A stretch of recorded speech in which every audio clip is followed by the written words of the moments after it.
Hello and welcome guys, मैं विशाल प्रसाद आप लोग का स्वागत करता हूं मेरे यूट्यूब चैनल में। तो आज हम लोग सुनेंगे हॉरर स्टोरी जिसका नाम है भूतिया चुड़ैल की कहानी। तो कहानी स्टार्ट करने से पहले मैं आप लोग को बता देता हूं कि अगर आप लोग को ये कहानी अच्छी लगती है तो प्लीज़ लाइक करें, शेयर करें और चैनल को सब्सक्राइब करके बेल आइकन दबा दे। इससे ये होगा कि मैं जब भी आपको कहानी छोड़ूंगा तब सबसे पहले नोटिफिकेशन आप लोग के पास आ जाएगा। तो चलिए देर नहीं करते, स्टार्ट करते हैं अपनी कहानी को। तो ये कहानी दो दोस्तों की है, अरविंद और सूरज की। तो अरविंद उस रात डरावनी रात को कभी नहीं भूल सकता जिस रात उसने अपना सबसे अच्छा दोस्त सूरज पाटिल को खो दिया था। सूरज और अरविंद बचपन से ही एक दूसरे के साथ थे। सूरज मेरे दोस्त कम और भाई ज़्यादा था। 10वीं कक्षा के बाद हम दोनों ने लातूर के एक प्रतिष्ठित कॉलेज में प्रवेश लिया। हमारे लिए लातूर शहर अनजान था, पर कुछ ही दिनों में हम उस शहर का चप्पा चप्पा जान गए थे, क्योंकि सूरज और मैं पूरी दिन गांव में बाइक से घूमा करते थे। हम दोनों रोज़ रोज़ उसी शहर में घूम घूम कर बोर हो चुके थे, इसलिए एक रात हमने लॉन्ग ड्राइव पर जाने का फ़ैसला किया। हमने कामी गांव के जंगल में जाने का प्लान बनाया। हम कामी गांव के जंगल में कभी नहीं गए थे, पर हमें इतना सुना था कि कामी गांव का एक जंगल सिर्फ नाम का जंगल है, क्योंकि वह हरे भरे पेड़ों के सिवाय कुछ नहीं था। क्योंकि उस जंगल में जो भी जंगली जानवर थे वो शिकार के कारण ख़त्म हो चुके थे, इसलिए रात में लॉन्ग ड्राइव पर जाने के लिए वह जंगल बिल्कुल सुरक्षित था। और उसी रात पूर्णमासी की रात थी। मौसम भी अच्छा था, इसलिए मैं सूरज के साथ कामी गांव के जंगल में जाने के लिए राज़ी हो गया। रात में 11 बजे हम कामी गांव के जंगल में दाखिल हो गए। हमने जैसे सुना था वैसे ही जंगल का रास्ता मक्खन की तरह मुलायम था। हमारी बाइक हवा से बातें करने लगी थी। वाकई बहुत मज़ा आ रहा था, पर मुझे इस बात से हैरानी हो रही थी कि हम जंगल के इतने अंदर दाखिल हो चुके थे, पर तब भी हमें रास्ते में एक भी गाड़ी दिखाई नहीं दे रही थी। जंगल का पूरा रास्ता सुनसान पड़ा हुआ था। तभी रास्ते में हमें एक पुल दिखाई दिया। सूरज ने उस पुल के बीचों बीच बाइक रोक दी। वह अंग्रेज़ों के द्वारा नदी में बनाया गया 100-200 साल पुराना ब्रिज था।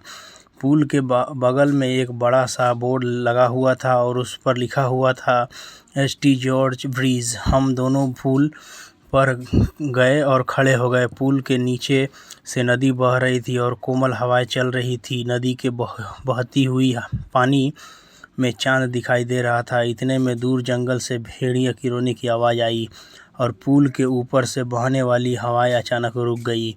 नदी का पानी थम सा गया और चांद एक काले बादल के पीछे गायब हो गया। तभी हमारे सर के ऊपर से एक टीटी हरी भयंकर आवाज़ से चीखती हुई मंडराने लगी। मालूम वो हमसे कह रही थी कि यहाँ से जल्दी से भाग जाओ। सूरज यहाँ कुछ अच्छा नहीं लग रहा। टीटी हरी का चीखना मतलब हमारे चारों तरफ खतरा मंडरा रहा है। हमें जल्दी यहाँ से निकल जाना चाहिए। सूरज, अरे भाई, कुछ अशुभ नहीं होता, बस ये अंधविश्वास है। यहाँ खड़े हो और चुपचाप नज़ारा देखो। तभी मैंने सूरज से कुछ दूर पुल के पास एक औरत को खड़े देखा। दूर से तो वो देखने में सुंदर लग रही थी, पर वह पुल के नीचे नदी में झांक रही थी। मैं उसकी तरफ देख ही रहा था कि इतने में वो औरत पुल के ऊपर चढ़ गई। सूरज, अपने पीछे देख, वो औरत क्या कर रही है। सूरज ने पीछे मुड़कर देखा। वो औरत अभी भी पुल के रेलिंग के ऊपर चढ़कर नदी में देख रही थी।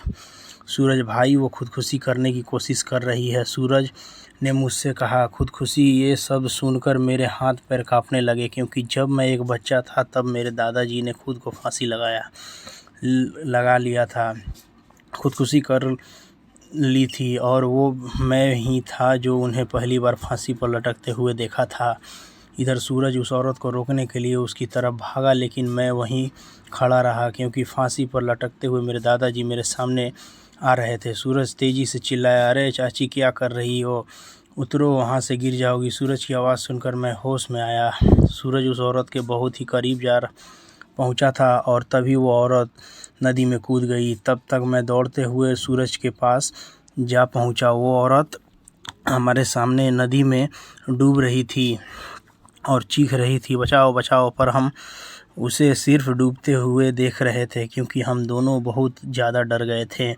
वो औरत मदद के लिए बुला रही थी। फिर तभी सूरज ने अपनी टी-शर्ट उतारा और पूल के रेलिंग पर चढ़ गया। मैंने उसका हाथ पकड़कर उसे रेलिंग से कूदने से रोकने की बहुत कोशिश की, लेकिन वो नहीं माना। उसने मेरे हाथ से अपना हाथ छुड़ाकर उस लड़की को बचाने के लिए नदी में कूद गया। सूरज नदी में कूदते ही उसने अपने आसपास देखा तो उसे वो औरत कहीं भी दिखाई नहीं दे रही थी। उसने सोचा कि वह डूब चुकी होगी। फिर उसने गहरी सांसें ली और वह पानी के अंदर डुबकी लगाई। कुछ देर बाद वह पानी के ऊपर आया, लेकिन वह लड़की कहीं नहीं दिखाई दे रही थी। मैंने आंखें बंद करके भगवान से प्रार्थना की, लेकिन जब मैंने आंखें खोली तो मेरे बगल में ही पुल की रेलिंग पर वही औरत बैठी थी जो कुछ देर पहले नदी में कूद गई थी। वह किसी जंगली जानवर की तरह पुल की रेलिंग पर बैठी हुई थी और नदी में सूरज की तरफ देख रही थी। मैं मन ही मन सोच रहा था कि तभी मुझे लगा कि ये औरत नहीं बल्कि एक चुड़ैल है, और मैं डर के मारे कांपने लगा और ज़ोर से चिल्लाया, सूरज। तभी वह चुड़ैल ने मेरे तरफ देखा और वह जैसे ही देखा मेरा सिर से पैर तक कांपने लगा। उसका चेहरा काला और आंखें पीली थी। माथे पर बड़ा सा कुमकुम था और नाक में बड़ी सी नथ थी। उसके नुकीले दांते उसके मुंह से बाहर निकले हुए थे और उसके नाखून जंगली जानवर की तरह लंबे और नुकीले थे। चुड़ैल, क्या हुआ? मुझे ढूंढ रहे हो? हंसते हुए बोली। सूरज पानी की सतह में हमें देख रहा था। उसे भी पता चल चुका था कि ये कोई औरत नहीं बल्कि ये एक चुड़ैल है। सूरज हमें चौड़ी आंखों से देख रहा था। मैंने सोचा अब ये चुड़ैल मुझे इसी पुल पर चीड़ फाड़ कर मार डालेगी और फिर मेरे कच्चे मांस को चबा चबा कर खा जाएगी, क्योंकि मैं अकेले ही उसके पकड़ में आ गया था और डर के मारे मैंने अपनी पैंट में पेशाब कर दिया था। चुड़ैल, डरो मत, मैं तुम्हें नहीं उसे अपनी साथ नदी में ले जा रही हूँ।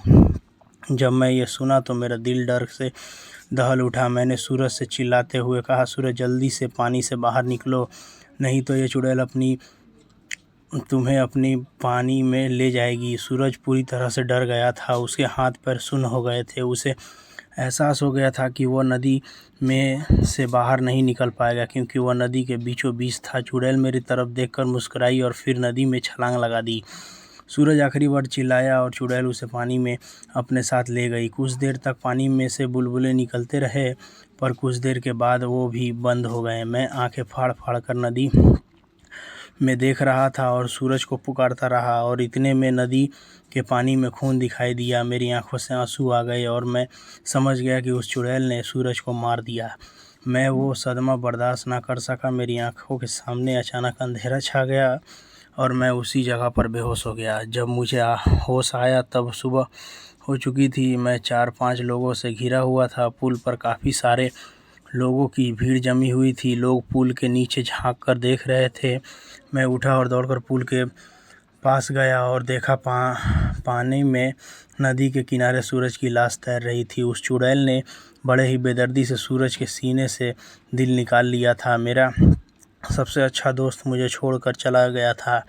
उस दिन मुझे कामी गांव के लोगों से पता चला कि उस नदी में 100 साल पहले से ही चुड़ैल का वास था। असल में हुआ ये था कि अंग्रेज़ों के ज़माने में एक अंग्रेज़ अफसर ने सुंदरा नाम की एक औरत का बलात्कार किया था। ये बात आसपास के हर गांव में फैल गई थी। इसी कारण सुंदरा से गांव की कोई भी औरत बात नहीं करती थी, क्योंकि सब लोग कहते थे कि उसकी पवित्रता नष्ट हो चुकी है। गांव के लोग उसे हर दिन ताने मारते थे। कुछ दिन बाद सुंदरा के पति ने भी उसे छोड़ दिया।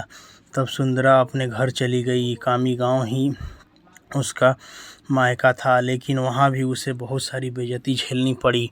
वह हर दिन लोगों के ताने सुनकर तंग आ गई थी। इसलिए एक दिन पूर्णमासी की रात सुंदरा ने कामी गांव के एसटी जॉर्ज ब्रिज से नदी में कूदकर खुदकुशी कर ली थी, मरने के बाद चुड़ैल बनकर। और पूर्णमासी की रात सुंदरा उस ब्रिज पर आती थी और लोगों को इसी तरह कपट से अपना शिकार बनाती थी। कामी गांव के कुछ बुजुर्ग लोग ये भी कहते हैं कि 100 पुरुषों या लड़कों का दिल खाने के बाद वह चुड़ैल फिर से एक सुंदर औरत में तब्दील हो जाएगी, इसलिए वह सिर्फ पुरुषों और लड़कों को अपना शिकार बनाती थी और उसका दिल कच्चा चबा जाती थी। सूरज के मरने के बाद कामी गांव के स्टीव जॉर्ज ब्रिज पर कभी भी वो चुड़ैल दिखाई नहीं दी, इसलिए कामी गांव के लोग कहते हैं कि मेरा दोस्त सूरज उस चुड़ैल का आखिरी शिकार था और उसके बाद वह फिर से जिंदा और सुंदर स्त्री बन गई और वह किसी आदमी के साथ सामान्य जीवन जी रही है। तो ये दोस्तों, ये कहानी यहीं पे समाप्त होती है। आपको ये कहानी कैसी लगी हमें कमेंट करके ज़रूर बताइएगा। अगर आपको ये कहानी अच्छी लगी तो प्लीज़ लाइक करें, शेयर करें और चैनल को सब्सक्राइब करके बेल आइकन दबा दें। तो मैं विशाल प्रसाद आप लोग से विदा लेता हूँ, मिलूँगा एक और नई कहानी में। तब तक के लिए खुश रहे, मस्त रहे और अपने फैमिली का ख्याल रखें। जय हिंद, वंदे मातरम।